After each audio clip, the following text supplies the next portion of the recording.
அது நிர்மலா சீதாராமன் அவரிடத்துல கூட ஒரு கொஷின் கேட்டாங்க, மிடில் கிளாஸுக்கு என்ன இருக்குது அப்படின்னு. அதுக்கு அவங்க கொடுத்த ரியாக்ஷன் பார்த்தீங்களா? அதான் பட்ஜெட்.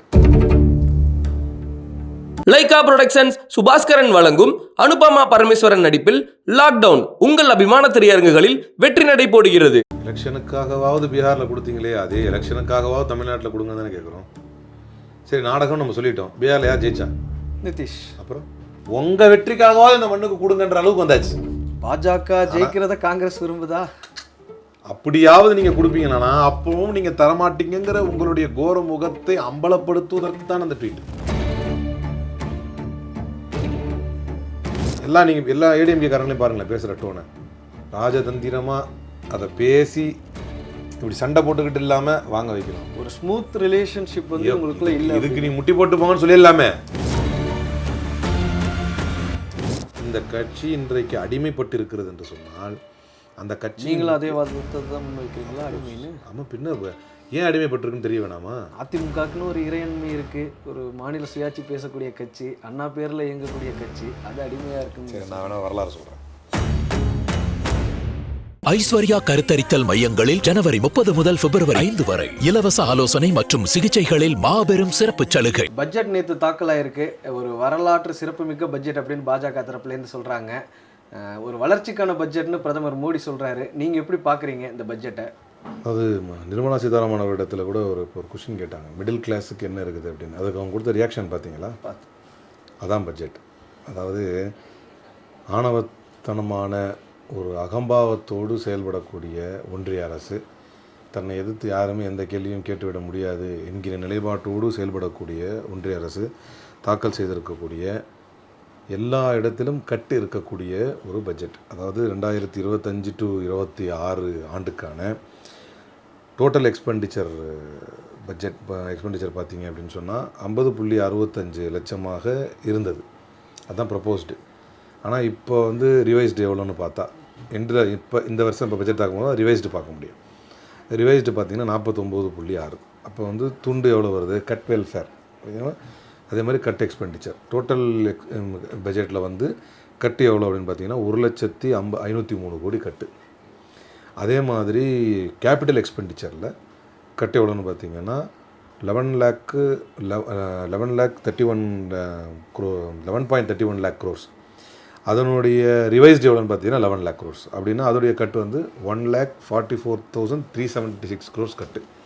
இதை போய் கேட்டால் பிஜேபி காரணம் அப்புறம் 2% கட்டலாம் ஒரு விஷயமே இல்லை அப்படின்வான். கட்டா இல்லையா?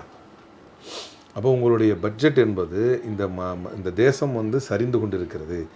இந்த தேசத்திலே நீங்கள் பண்ணக்கூடிய பொருளாதார பட்ஜெட் என்பது ஒவ்வொரு காலகட்டத்திலும் கட்டில் தான் முடியுது. அப்படிங்கிறப்ப நீங்கள் திறம்பட செயல்படவில்லை அப்படிங்கிறது இது காட்டுது. ஆனால் பிரதமர் மோடி என்ன சொல்கிறாருன்னா, வளர்ந்த இலக்கை நோக்கி எட்டக்கூடிய பட்ஜெட் அப்படின்னு சொல்கிறாரு. வளர்ந்த இந்தியா அப்படின்னு ஒரு இலக்கை நம்ம வச்சுருக்கோம்னா அது எட்டக்கூடிய பட்ஜெட்னா அது இந்த பட்ஜெட் தான் அப்படின்னு அவர் சொல்கிறார். இந்தியா என்பது மாநிலங்களுடைய ஒரு குவியலாக இல்லையா? எல்லா மாநிலங்களும் சேர்ந்தது தான் இந்தியா.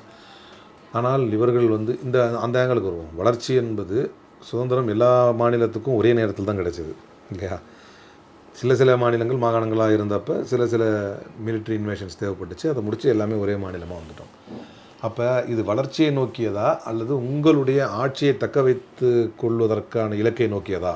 அப்படி பார்த்தீங்கன்னா உங்களுடைய ஆட்சியை தக்க வைத்து கொள்வதற்கான இலக்கை நோக்கியதா? உங்கள் கையில் கொடுக்கப்பட்டிருக்கக்கூடிய அதிகாரத்தை நோக்கி நீங்கள் தமிழ் மண்ணுக்கு என்ன பண்ணீங்க? இப்போ நம்ம தமிழில் பேசிக்கிட்டு இருக்கிறோம். தமிழ்நாட்டுக்கு இந்த பட்ஜெட்டில் என்ன பண்ணாங்க? நிறையா திட்டங்களை கொண்டு வந்திருக்காங்கன்னு வானதி ஸ்ரீனிவாசன், நயினார் நாகேந்திரன்லாம் சொல்கிறாங்க. என்னென்ன திட்டம்? குறிப்பாக ஆதிச்சநல்லூரில் ஒரு மையம் கொண்டு வந்திருக்கிறோம் அப்படிங்கிற ஒரு விஷயத்த சொல்கிறாங்க. நீங்கள் அதை வளர்ச்சியாக நீங்கள் பார்க்கலையா? தமிழ்நாட்டை கொண்டு வந்த திட்டமாக நீங்கள் பார்க்கலையா? அதாவது இந்த மண்ணில் வந்து எது அவசியமானது, எது அத்தியாவசியமானது ஃபஸ்ட்டு எடுத்துக்கணும். இங்கேருந்து ஹைதராபாத்லேருந்து ஒரு அதிவிரைவு ட்ரெயின் வந்து சென்னைக்கு வந்து நிற்கும் அப்படிங்கிறது இப்போ எனக்கு முக்கியமானதா? அல்லது நம்முடைய மாணவர்கள் படிப்பதற்கான 3,548 கோடியை பற்றிய அறிவிப்பு, சமகர சிக்ஸாவை சொல்கிறீங்க, எஸ்எஸ்ஏவுடைய நிதியுடைய அறிவிப்பு இந்த பட்ஜெட்டில் இருந்ததா? அல்லது எதிர்பார்க்குறோன்னு கூட முதல்வர் வந்து முன்னாலே போட்டார் ட்வீட். ஆமாம், நேற்று காலையிலே போட்டார். அது அப்படியாவது அதை உள்வாங்கிட்டு அதை பேசியிருக்கலாம். நான் கூட ஒரு விவாதத்தில் இதை பேசும்போது சொன்னேன், வழக்கம் போல் வழக்கமாக சொல்லும் திருக்குறளோடு சேர்த்து தேர்தலை மனதில் வைத்தேனும் தமிழ்நாட்டுக்கான பின்வரும் அறிவிப்புகள் இடம்பெறுமான்னு முதல்வர் கேட்டார். ஆனால் அப்படி ஒருவேளை திட்டங்களை கொண்டு வந்திருந்தால் கடந்த காலங்களில் நீங்கள் என்ன சொன்னீங்கன்னா, பீகார் எலெக்ஷன் வருது, அதை கவனத்தில் வச்சுட்டு இவ்வளோ திட்டங்களை கொண்டு வந்திருக்காங்க பாருங்க. எலெக்ஷனுக்காக மட்டும் பாஜக இப்படி ஒரு நாடகத்தை போடுதுன்னு நீங்கள்லாம் தான் சொன்னீங்க. இப்போ தமிழ்நாட்டுக்கும் அதே மாதிரி எலெக்ஷன் டைமில் இந்த மாதிரி திட்டங்களை கொண்டு வந்தால் அது நாடகம் நீங்கள் சொல்ல மாட்டீங்களா? எலெக்ஷனுக்காகவாவது பீகாரில் கொடுத்தீங்களே, அதே எலெக்ஷனுக்காகவாவது தமிழ்நாட்டில் கொடுங்க தானே கேட்குறோம். சரி, நாடகம் நம்ம சொல்லிட்டோம். பீகாரில் யார் ஜெயிச்சா? நிதிஷ். அப்புறம் இங்கேயாவது கொடுத்து ஜெயிக்க அதுக்காகவாவது அப்படின்ற அளவுக்கு சொல்லிட்டார் முதல்வர். நீ அதை தான் புரிஞ்சுக்கணும். நாங்கள் சொல்கிறது சொல்லிட்டு போட்டோம். இப்போ நம்ம என்ன சொன்னோம்? எலெக்ஷனுக்காக பீகாரில் வருதுன்னு சொன்னோமா? ஆனாலும் அவங்க கொடுத்தாங்களா? ஜெயிச்சாங்களா? ஜெயிச்சாங்க. அப்புறம் உங்கள் வெற்றிக்காகவாவது இந்த மண்ணுக்கு கொடுங்கன்ற அளவுக்கு வந்தாச்சு. பாஜக ஜெயிக்கிறத காங்கிரஸ் விரும்புதா? அப்படியாவது நீங்கள் கொடுப்பீங்கன்னா அப்பவும் நீங்கள் தரமாட்டீங்கிற உங்களுடைய கோர முகத்தை அம்பலப்படுத்துவதற்கு தான் அந்த ட்வீட். இது எங்கேருந்து நீங்கள் எடுத்துக்கலாம்? இந்த ஆணவத்தை எங்கேருந்து புரிஞ்சிக்கலாம் அப்படின்னா, முதல்ல என்ன சொன்னார்? வழக்கமாக சொல்லும் திருக்குறள். வழக்கமாக சொல்ல திருக்குறள் இல்லைங்க சொன்னாரா? சொன்னார். எப்போவுமே அவங்க பட்ஜெட் தாக்கல் செய்கிறாங்கன்னா அவங்க சொன்னாங்களா? சொல்லலை. ஏன் எப்பவுமே சொல்லுவீங்கல்ல, தமிழ்நாட்டில் தானே வந்திருக்கீங்க, 2 விஷயங்கள் தமிழ் பேசுகிற ஆள் தானே நீங்கள். எப்பவுமே திருக்குறள் சொல்லியிருக்கீங்கல்ல கடந்த காலங்களில். கடந்த காலங்களில் ஏன் சொன்னீங்க, இந்த காலத்தில் ஏன் சொல்லலை? ஆனால் ஆளுக்கு ஆயிரம் சொல்லிட்டு போட்டோம்ப்பா. திருக்குறள் உலக பொதுமறை சொல்லிட்டு போக வேண்டி தானே நீங்கள். அப்போ இதில் என்ன தெரியுதுன்னா, தெளிவான கிளியர் கட் அரகன்ஸ். அதான் நான் சொன்னேன், மிடில் கிளாஸுடைய பட்ஜெட்டை அப்படின்னு ஒரு ரியாக்ஷன் கொடுத்தாங்கல்ல. கிளியர் கட் அரகன்ஸ், தமிழ்நாட்டு மக்களுக்கு எதிரான ஆணவ போக்கு. இப்போ தான் நீங்கள் பாயிண்ட் பண்ணிட்டீங்க. நீங்கள் இப்படி சொன்னீங்களே, அப்படி கொடுத்தா நீங்கள் என்ன நினைப்பீங்க அப்படின்னு. இந்த மண்ணை பொறுத்தவரை விழிப்புணர்வும் பகுத்தறிவும் as long as இந்த ரேஷனலிசம் இருக்கும் வரைக்கும், as long as rationalism is there, they will punish the Tamil Nadu punish பண்ணுவாங்க. தமிழ்நாடு ஒரு அரசியலமைப்பட்ட மாநிலமாக இருக்கிற வரைக்கும் பாஜக, அதாவது மத்திய அரசு வஞ்சிக்கும் அப்படின்னு சொல்கிறீங்களா நீங்கள்? வேற என்ன சொல்கிறது? எங்கே நமக்கான அறிவிப்புகள் எங்கே? நான் இங்கே ஏற்கனவே சொன்னீங்க, அதை வச்சுருக்காங்க இதை வச்சுருக்காங்க. நம்ம கேட்டுருக்கிறது கல்விக்கான நிதி அத்தியாவசியமாக இல்லையா? அடுத்து நம்மளோட முதல்வரே ஜல்ஜீவன் பற்றி பேசியிருந்தார். கல்விக்கான நிதின்னு சொல்லும் போது அவங்க என்ன சொல்கிறாங்கன்னா, நாங்கள் கொண்டு வர்ற அந்த இதை நீங்கள் ஏற்றுக்கங்க. ஒரு தேர்தலுக்காகவாவது அதை அவங்க செய்வாங்கன்னு நீங்கள் நினைக்கிறீங்களான்னு கேட்டிங்கல்ல. தேர்தலுக்காகவாவது அந்த பாலிசியை கொஞ்சம் சுமூகப்படுத்திக்கிட்டு கல்வி நிதியை கொடுத்தா மக்கள் பிஜேபி பாராட்டுவாங்களா, எதிர்ப்பாங்களா? பாராட்டுவாங்க. அப்போ ஏன் அதை செய்யலை? அதையும் தாண்டி தமிழ் மக்கள் மீது உங்களுக்கு வன்மம் இருக்குன்றது உண்மையா இல்லையா? இப்போ வர பாயிண்ட்டுக்கு, டபுள் என்ஜின் சர்க்கார். மோடி கொஞ்ச நாளில் எடப்பாடி பேசுவார். இன்னும் கொஞ்ச நாள் போனோன்னு தேர்தல் பிரச்சாரத்தில் பேசுவார். எடப்பாடின்னு சொல்லும்போது தான் இன்னொரு விஷயம் என்னென்னா, கோவை மாவட்டத்துக்கு மெட்ரோ வரல அப்படிங்கிற ஒரு பிரச்சனையை ஆளும் தரப்புலேருந்து எழுப்புறாங்க. திமுக கூட்டணியும் சரி, திமுகவும் சரி. ஆனால் எஸ்பி வேலுமணி அவர்கள் நிர்மலா சீதாராமன் அவர்களை பாராட்டி நேற்று ட்விட்டரில் போட்டிருக்கிறாரு. டிடிவி தினகரன் என்ன செஞ்சிருக்காரு? அவரும் பாராட்டினாரு. தேமுதிக இன்னொரு படி மேலே, நாங்கள் அந்த சைடும் போகலை இந்த சைடும் போகலைங்கிற மாதிரி ப்ளஸ் இருக்கும் மைனஸ் இருக்கும் அப்படிங்கிற ஒரு வார்த்தை சொல்கிறாங்க. டிடிவி தினகரன் இதில் விமர்சனமும் பண்ணியிருக்காரு. அப்புறம் ஏன்? அப்போது இதை கண்மூடித்தனமாக ஏற்றுக்கொள்வது யார் அப்படின்னா, இப்போ என்ன, அதுக்கு தான் சொல்ல வர்றேன். இப்போ எதுக்குமே அதை பாராட்டுறாங்க? இதை விட சிறந்த விஷயங்கள் வரும். எப்போ வரும் அப்படின்னு சொன்னால், எல்லா ஏடிஎம்கே காரங்களையும் பாருங்களேன் பேசுகிற டோனை. ராஜதந்திரமாக அதை பேசி இப்படி சண்டை போட்டுக்கிட்டு இல்லாமல் வாங்க வைக்கணும். ஒரு ஸ்மூத் ரிலேஷன்ஷிப் இதுக்கு நீ முட்டி போட்டு போங்கன்னு சொல்லிடலாமே. இப்போ என்ன இல்லை, நான் என்ன கேட்குறேன்னா, ஒன்றிய அரசோடு மோதினார், மோதல் போக்கை கையாண்டார், வரலாற்று துரோகம் செய்து நீ 10,000 கோடி கொடுத்தா கூட வேணாம், அதுக்காக இந்த மண்ணுக்கு வரலாற்று துரோகத்தை நான் செய்ய மாட்டேன்னு சொன்னார். வளர்ச்சி பாதையில் நம்பர் 1 இருக்கா இல்லையா மாநிலம்? இரட்டை இலக்கு எனக்கு அடைஞ்சிருக்குன்னு ஒன்றிய அரசுடைய தரவு சொல்லுதா இல்லையா? அப்போ இந்தியில் அதிகமாக இருக்குங்கிறதையும் சொல்கிறாங்க. அப்போ இன்னைக்கு ஒன்றிய அரசு இன்னும் நமக்கு இசைந்து கொடுத்தால் சிறப்பாக இருந்திருக்கும், இல்லாமலேயே இந்த முதல்வர் சிறப்பாக செய்கிறாரேன்னு மக்கள் யோசிக்க மாட்டானா? இந்த யோசனை பிஜேபிக்கு தெரியும். அதனால தான் இன்னும் டைம் எடுத்தாலும் பரவாயில்ல. ஆனால் அதிமுக தரப்பில் என்ன சொல்கிறாங்கன்னா, இவங்க எப்போவுமே ஒரு மோதல் போக்கு, நீங்கள் சொன்ன மாதிரி தான். கூடுதலாக என்ன சொல்கிறாங்கன்னா, எடப்பாடி பழனிசாமி அவர்கள் தேசிய ஜனநாயக கூட்டணியில் இப்போவும் அவர் இருக்கிறாரு, இதற்கு முன்பாகவும் இருந்தார். இங்கே ஆட்சியில் இருக்கும்போது இணக்கமாக செயல்பட்டு நிறைய திட்டங்களை தமிழ்நாட்டுக்கு கொண்டு வந்தார். ஆனால் ஸ்டாலின் அவர்கள் ஆரம்பத்திலிருந்தே ஒரு மோதல் போக்கு கடைபிடிக்கிறார். எந்த திட்டமே தமிழ்நாட்டுக்கு வர்றதில்லை. உதயமின் திட்டமா? எந்தெந்த திட்டம்? உதயமின் திட்டமா? சிஏவா? அவர் சொல்கிறது எய்ம்ஸ், இந்த மாதிரி விஷயங்கள். எய்ம்ஸ் கட்டி முடிச்சிட்டாங்களா? அது இருக்கட்டும், நீங்கள் கொண்டு வந்ததே இருக்கட்டும். நான் என்ன சொல்கிறேன்னா, இதை நான் கொச்சையாக பேசினா பல உதாரணங்கள் சொல்லிவிடுவேன். அது அன்பார்லிமெண்ட்ரியாக இருக்கும். நான் என்ன கேட்குறேன்னா, இணக்கமாக சென்று நீங்கள் செய்த நன்மை அதிகமாக தீமை அதிகமானா இந்த தமிழ் மண்ணுக்கு நீங்கள் செய்த துரோகம் அதிகம். நீங்கள் இணக்கமாக போனவர் தானே. தமிழ் மண்ணில் கிரவுண்ட் ரியாலிட்டி பேசுவோம். பிஜேபி சொல்லுது நீட் நல்லது தானே, கிரவுண்ட் ரியாலிட்டி என்ன? நீங்கள் நார்மலாக எந்த கட்சியும் சார வேணாம், கிரவுண்ட் ரியாலிட்டியில் மாணவர்கள் நீட்டை ஏற்கிறாங்களா எதிர்க்கிறாங்களா? நீட் நல்லதுனே வச்சுக்குவோம், பிஜேபி தரப்பு வாதப்படி நீட் நல்லதுனே வச்சுக்குவோம், அதை பற்றி பேச வேணாம், நீட் நல்லது தான் வச்சுக்குவோம். தமிழ் மண்ணின் மக்களின் அந்த மக்களில் மாணவர்களின் நிலைப்பாடு என்ன? நீட் வேணுங்கிறாங்களா வேணாங்கிறாங்களா மாணவர்கள்? தேர்தல் அடிப்படையில் பார்க்கும்போது தேர்தல் அடிப்படையில் வேணாங்க. நீங்கள் சாதாரணமாக பார்ப்பீங்கல்ல, மாணவர்கள், அடித்தட்டு மாணவர்கள், நம்முடைய கிராமப்புற மாணவர்கள். நம்ம தேர்தல் அடிப்படையிலே பார்த்தோம்னாலும் நீட் வேணுங்கிற கட்சிக்கு வாக்களிக்கலை அப்படின்னா நீட் வேணான்றதான் மக்களுடைய நிலைப்பாடாக இருக்குது இல்லையா? இவ்வளோ இணங்கி போனீங்களே, இவ்வளோ சூப்பராக இருந்தீங்களே, எப்படி நீட் வந்தது கேட்டால் பைத்தியகாரத்தனமாக என்ன பேசுவாங்கன்னா காங்கிரஸ் தான் நீட்டை கொண்டு வந்துச்சுன்னு. காந்தி செல்வனையும் குலாம் நபி ஆசாத்தையும் தான் அவங்க இன்னமும் குற்றம் சுமத்துறாங்க. அப்போது நான் என்ன சொல்கிறேன்னா, திட்டங்கள் வருவதை பற்றி இப்போ பிரச்சனையே கிடையாது. நீட் வரும்பொழுது யாருமே இவ்வளோ எதிர்ப்பு வரும்னு நினைக்கல, சென்ட்ரலைஸ்டாக ஒரு விஷயத்தை கொண்டு வரும்னு நினச்சி கொண்டு வந்தாங்க. எங்களை பொறுத்தவரை, காங்கிரஸை பொறுத்தவரை அந்த நிலைப்பாடை நான் பலமுறை தெளிவுபடுத்திட்டேன். திட்டங்கள் கொண்டு வந்தது இப்போ யாருமே தவறுன்னு சொல்லலை. அந்த திட்டத்தை பிடிக்காமல் எதிர்க்கப்படும் பொழுது அந்த மக்களுடைய எதிர்ப்புக்கு மரியாதை கொடுத்தது ஏற்றுக்குங்கன்றதான் பாயிண்ட்டு. நீட்டு கொண்டு வந்தாங்க, செலக்ட் பண்ணி மற்ற மாநிலங்கள் ஏற்றுக்குச்சு, இந்த மாநிலம் பிரச்சனை கொடுக்குது. அப்போ எங்கள் தலைவர் ராகுல் காந்தி எங்கள் நிலைப்பாடு ரொம்ப தெளிவாக இருக்குது, நாங்கள் தானே கொண்டு வந்தோம், எங்கள் நிலைப்பாடு என்ன, எந்த மாநிலம் விலக்கு கேட்குதோ அந்த மாநிலத்துக்கு வேணாங்கிறதா எங்கள் நிலைப்பாடு. தேர்தல் அறிக்கையிலே இருக்குது எங்களுக்கு. ராகுல் காந்தி அவர்களே வெளிப்படையாக சொன்னார், தமிழ்நாட்டில் மும்முறை கொள்கை நீங்கள் இந்தி திணிச்சிங்க, பராசக்தி படத்தை பாருங்கன்னு பைத்திய மாதிரி பேசுகிறானுங்க. எங்கள் நிலைப்பாடு ராகுல் காங்கிரஸ் இன்னைக்கு நிலைப்பாடு என்ன? How we have evolved. இன்னைக்கு பராசக்தியை ஏன் நம்ம ஏற்றுக்கிறோம் அப்படின்னா அந்த உணர்வோடு நீங்கள் பாருங்கள். இதை மாதிரி இன்னைக்கு கரண்ட்டில் வந்து இந்த இந்தி திணிப்பை ஏற்றுக்கிட்டு இருக்கிற மாநிலம் கட்சி பாஜக. அதை ஏற்றுக்கிட்டு வரலாற்று அதனுடைய தவறை அல்லது வரலாற்றில் தாம் செய்த மிஸ்டேக்கை வந்து உணர்ந்துக்கிட்டு எந்த மாநிலம் எந்த மொழி கொள்கை ஏற்குதோ அதை அவங்களுக்கு கொடுக்கணும்னு சொல்கிற கட்சி காங்கிரஸ். ஸோ எங்கள் நிலைப்பாடு திருப்பி அது பாயிண்ட் வர இப்போ திரும்ப எடப்பாடி வந்துடுவோம் திரும்ப. ஏன்னா அதை சொல்லிட்டு இது சொன்னால் தான் கரெக்டாக இருக்கும். அப்போ நீட் விவகாரத்தை நாங்கள் ரொம்ப தெளிவாக இருக்கிறோம், எங்களுடைய நிலைப்பாடு ரொம்ப தெளிவாக இருக்குது. யார் கொண்டு வந்தாங்கிறத தாண்டி விலக்கு கொடுக்கணுங்கிறது நாங்கள் இப்போ தெளிவாக இருக்கிறோம். இதைத்தான் முதல்வர் சொன்னார், வந்திருந்தால் நாங்கள் காங்கிரஸ் ஆட்சி வரோம் நினச்சோம், வரல. நீங்கள் தான் ஆட்சியில் இப்போ தான் நீங்கள் ஒன்றா இருக்கீங்களே, கொண்டு வாங்க பார்ப்போம். இப்போ விட்டுருங்க. இவங்க ஆட்சியில் இருக்கும்போது என்ன பண்ணாங்க? இணக்கமாக இருந்து இந்த மாணவர்கள் தூக்கிட்டு சாகும் பொழுதும், இந்த மாணவர்கள் தற்கொலை செய்து சாகும் பொழுதும் அதை வேடிக்கை தானே பார்த்துச்சு அதிமுக. இணக்கமாக என்ன பண்ணீங்க? உதயமின் திட்டம் வரும்போது வேடிக்கை தானே பார்த்தீங்க, வர வச்சிங்களே, என்ன பண்ணீங்க? தமிழகம் முழுக்க ஷாஹின்பாகுன்னு வேலை வெட்டியை விட்டுட்டு முஸ்லீம்களாம் உட்காந்தானே சிஏ போராட்டத்தில், வேடிக்கை தானே பார்த்தீங்க. ஒன்றா இருந்து என்ன பண்ணீங்க? அவர் இன்றைக்குமே கேட்குறது என்னென்னா, சிஏனால எந்த தமிழ்நாட்டு மக்கள் பாதிக்கப்பட்டாங்க அப்படின்னு சட்டமன்றத்திலையும் கேட்டார், இப்போ இருக்க அவர் தொடர்ந்து கேட்டுட்ருக்கிறாரு. சிஏயை பற்றி நல்லா தெரிஞ்சுக்கிங்க. இப்போ நீங்கள் அதுலேருந்து திரும்ப போனதுனால சிஏ பற்றியும் சொல்ல வேண்டியிருக்கு. என்பிஆர் என்ஆர்சி நடைமுறைப்படுத்தப்பட்டால் தான் சிஏவுடைய பாதிப்பு தெரியும். சிஏஏ சிட்டிசன்ஷிப்பை கொடுக்கறது, என்பிஆர் என்ஆர்சி யார் யாருக்கு சிட்டிசன்ஷிப் இருக்குது இல்லைங்கிறத உறுதி செய்கிறது.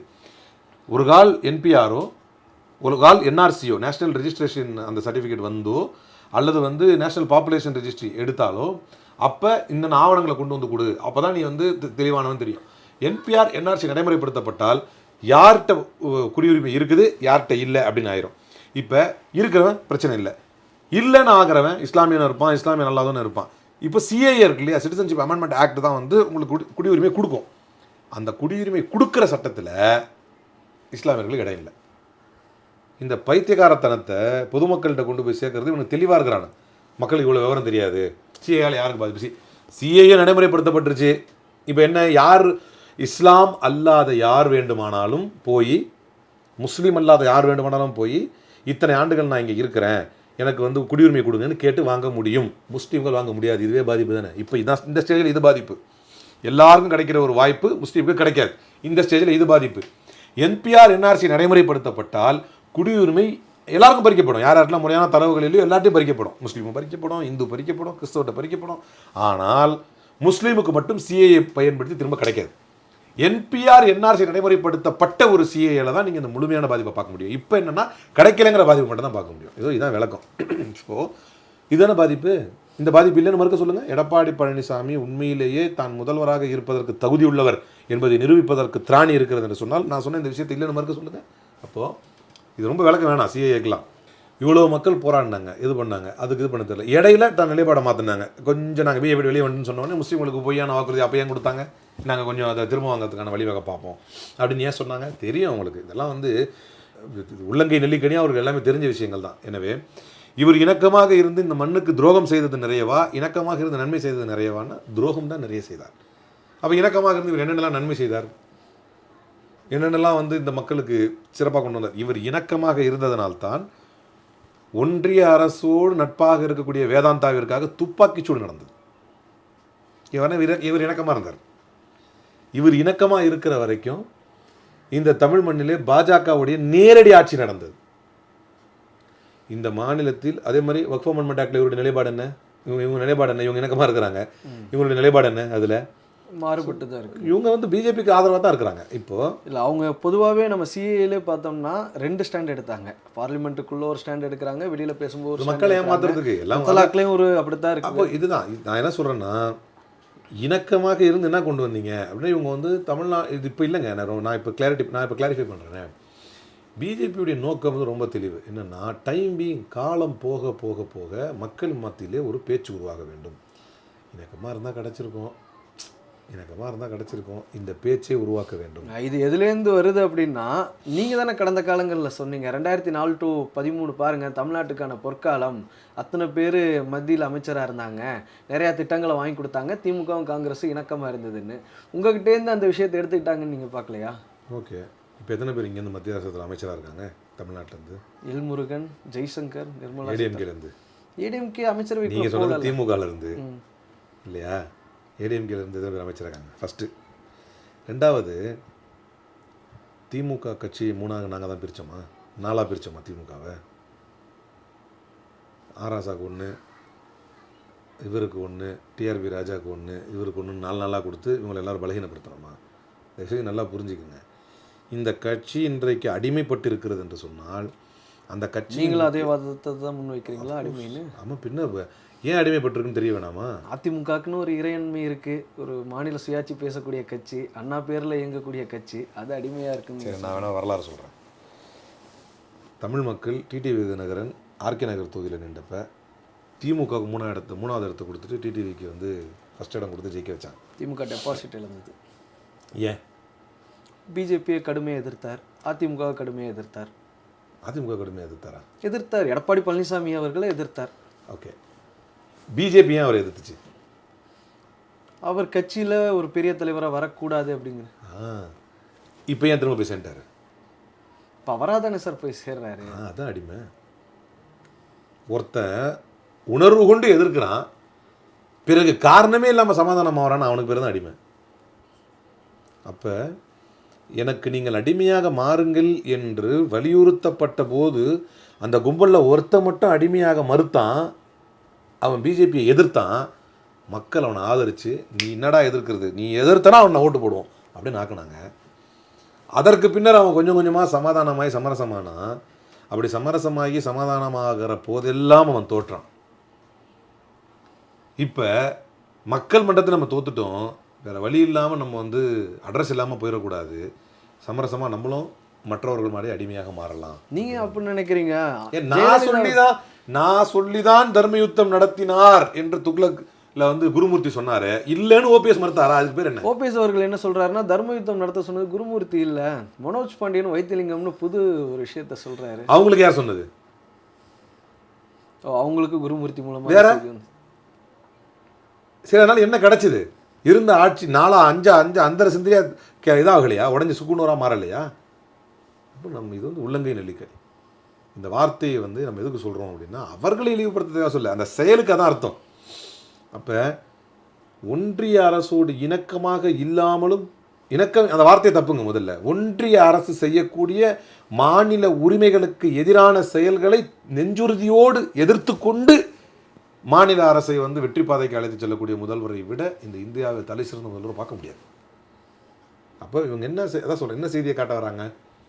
பீகாரை பார்த்தீங்களா? நேற்று ஒரு விவாதத்தில் ஒரு அற்பத்தனமான ஒரு வாதத்தை வச்சாப்புல ஒரு பிஜேபி நண்பர், பீகார் ஏற்கனவே ரொம்ப ஒஸ்ட் ஸ்டேட்டுங்க, அதனால தான் அதுக்கு கொடுக்குறோம் அப்படின்னாரு. அப்போ நீங்களே ஒத்துக்கிறீங்க, இத்தனை நாள் டபுள் இன்ஜின் சர்க்கார் வச்சுக்கிட்டு, இல்லை வந்து எல்லா மாநிலத்துக்கும் ஒரே நேரத்தில் சுதந்திரம் கிடைச்சும் பீகார் வந்து பின்னாடியில் தான் இருக்குது. அப்போ பீகாருக்கு அதற்கும் அவங்க காங்கிரஸ் கட்சி தான் காரணம் அப்படின்னு தானே பாஜக தரப்பில் சொல்கிறாங்க. காங்கிரஸ் இவ்வளோ நாள் அங்கே ஆட்சி செஞ்சு ஒரு முன்னேற்றம் அந்த மாநிலம், நாங்கள் ஆட்சி செய்தது சுதந்திரம் பெற்ற காலத்துக்கு பிறகு, இப்போ நீங்கள் இருக்கிறது டெக்னாலஜி மேலோங்கி இருக்கக்கூடிய காலகட்டத்தில், இது ஒரு பதில். ரெண்டாவது, அப்படி எங்களை ஆட்சியை விட்டு அகற்றியதற்கு காரணமே நாங்கள் முன்னேற்றத்தில் இருந்துங்கிறது தான். நீங்கள் எத்தனை வருஷமாக அந்த என்னத்தை முன்னேற்றிட்டீங்க? அப்படி பார்த்தா ஒரு உங்களுக்கு வாதத்தை நான் ஏற்றுக்கிறேன் அப்படின்னா என்ன பண்ணுவீங்க? அப்போது பீகார் எங்கள் பேச்சை கேட்டால் நாங்கள் என்ன தருவோம் அப்படின்னா மக்கனா போர்டு கொடுப்போம். அப்படின்னு ஒரு பெரிய உணவு திட்டத்திற்கான ஒரு பெரிய திட்டம். இந்தியா முழுக்க இருக்கக்கூடிய மக்கள் போர்டுக்கு ஹெட் குவார்ட்டர்ஸே பீகார் தான். இது மாதிரி ஏதாவது ஒரு திட்டத்தை தமிழ்நாடு கொடுத்துருக்கலாமே, ஏன் தரலை?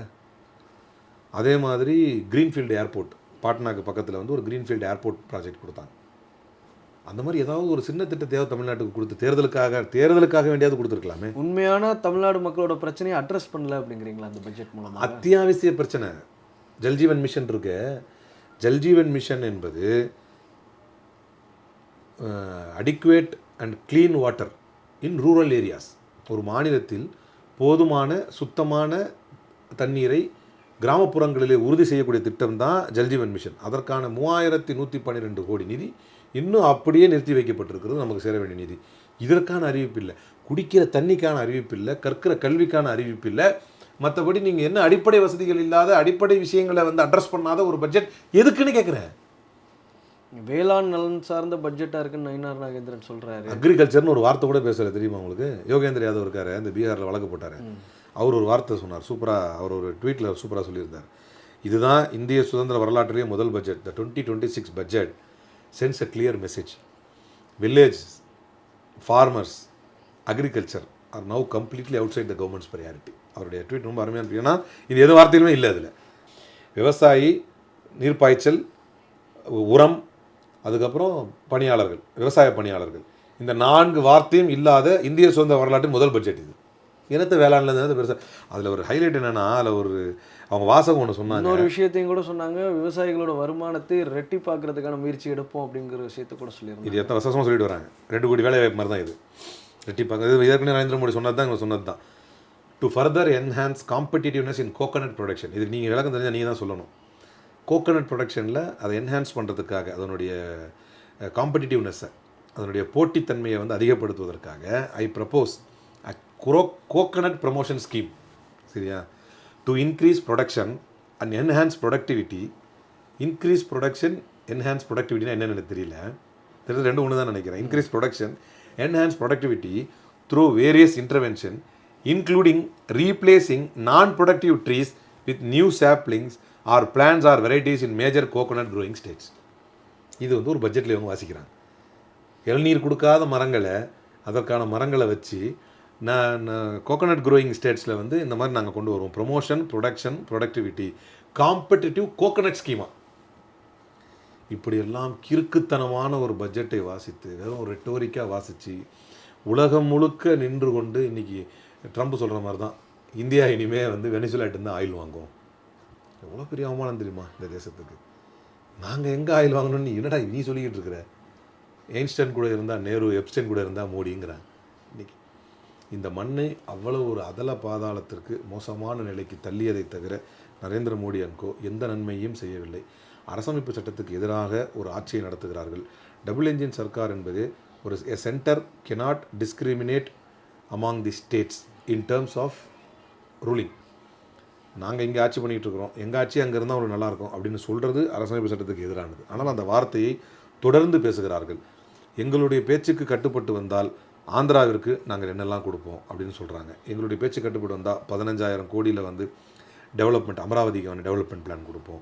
கேபிட்டல் சிட்டி, அவங்களோட கேபிட்டல் சிட்டி டெவலப் பண்ணுறதுக்கு போலவரம் இரிகேஷன் ப்ராஜெக்ட் கொடுத்தோம் போன தேர்தல் இதில். அப்போ இந்த முறையும் அடக்கி வச்சு மக்கள் மன்றத்தில் ஒரு எண்ணத்தை உண்டாக்க பார்க்குறாங்க. இதை தேர்தல் பிரச்சாரமாக எடப்பாடி கொண்டு போவார். என்ன கொண்டு போவார்னா, பார்த்தீங்களா இது கிடைக்கல அது கிடைக்கலன்னு. நாங்கள் வந்தால் ஒன்றிய அரசுகிட்ட சுமூகமாக பேசி, நேக்காக பேசி, ரெடி போய் பேசுவார்னு எல்லாருக்கும் தெரியும். நின்று பேசுவாரா, குனிஞ்சு பேசுவாரான்னு தெரியும்.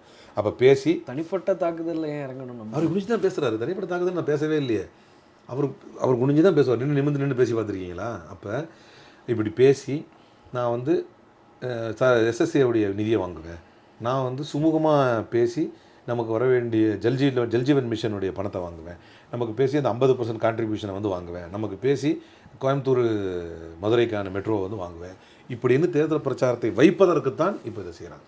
ஆமாம், இவர் வந்தாரம் நாங்கள் கொடுப்போம், மற்ற மாநிலங்கள்லாம் எப்படி வந்து சுமூகமாக பண்ணுது பார்த்தீங்களா அப்படின்னு மக்களை மிரட்டி, உருட்டி, பணிய வைத்து, சிரமப்படுத்தி, அவர்களை நோவினைப்படுத்தி, கஷ்டப்படுத்தி, எங்களுடைய இதை நீங்கள் ஏற்றுக்கிட்டு தான் ஆகணும் அப்படிங்கிற நிர்பந்தத்துக்கு இந்த தமிழ்நாட்டை தள்ளுகிறார்கள். அது எப்போதும் நடக்காது என்பது ஏற்கனவே பல்வேறு போராட்டங்களில் தமிழ்நாடு ஒன்றியத்துக்கு 2026 தேர்தலில் இது எப்படி சார் எதிரொலிக்கும்? ஏன்னா பிரதமர் மோடி கூட அண்மையில் தமிழ்நாட்டுக்கு வந்தார், நிறைய விஷயங்களை பேசினார். தமிழுக்காக ஒரு அரசு வந்து குரல் கொடுக்கும்னா அது பாஜக அரசு தான், ஜல்லிக்கட்டை மீட்டெடுத்து கொடுத்துருக்குறோம், இந்த மாதிரி பல விஷயங்களை சொன்னார். ஜல்லிக்கட்டு இவங்க மீட்டாங்களா? என்னங்க அது போய் எப்போ பார்த்தாலும் இதே பேசிக்கிட்டு. ஜல்லிக்கட்டு யார் மீட்டா? மாணவர்கள். அப்புறம் இவர்களுடைய பங்கு என்ன இருக்குது? அவ்வளோ பெரிய போராட்டம், அவ்வளோ பெரிய உயிர் சேதம், பொருட்சேதம் ஏற்பட்டதுக்கு காரணம் இங்கே இருந்த ஓபிஎஸ், அங்கே இருந்த ஒன்றிய அரசு. அதில் ஒத்துக்கிட்டாங்களா இவங்க ஃபஸ்ட்டு? அதுக்கு தடையை ஏற்படுத்தினது யார்? அது எங்கள் மேலத்துக்கு பழிய போடுறானுங்க. தடையை பீட்டா போய் வழக்கு போட்டுச்சு. நாங்கள் என்ன பண்ணோம் அதில்? ஆனால் ஒரு அவசர சட்டம் இங்கேருந்து ஏற்றும் பொழுது அதுக்கு நாங்கள் ஒத்துழைப்பு கொடுத்தோம் அப்படின்னு பாஜக தரப்பில் சொல்கிறாங்க. சட்டம் இயற்றும் வரைக்கும், இங்கே இவ்வளோ பெரிய போராட்டம் வெடிக்கும் வரைக்கும் வாய்மூடி மௌனியாக இருந்தது. விட்டா நீங்கள் 3 ஃபார்முலாஸை நாங்கள் தான் ரிப்பீல் பண்ணோம்னு சொல்லுவீங்க போல இருக்கு. கொண்டு வந்தது யாரான்னு கேட்பாங்களா மக்கள்? போராடும்போது அதை ஏற்க மறுத்தது யாரா? போராடுற விவசாயிகளை தீவிரவாதின்னு சொன்னது யாரா? காலிஸ்தானின்னு சொன்னது யாரா? பாகிஸ்தான் ஃபண்டட்னு சொன்னது யாரான்னு மக்கள் கேட்க மாட்டாங்க. அப்போ இங்கே போராடக்கூடிய மக்கள் மேலே தீ வச்சு கொளுத்துனது யார்? அவங்கள நோக்கி கல் எறிஞ்சு அவங்க தான் கல் எறிஞ்சாங்கன்னு அவங்கள தடியடி எடுத்துனது யார்? இவங்க கூட்டாளி அதிமுக இல்லையா?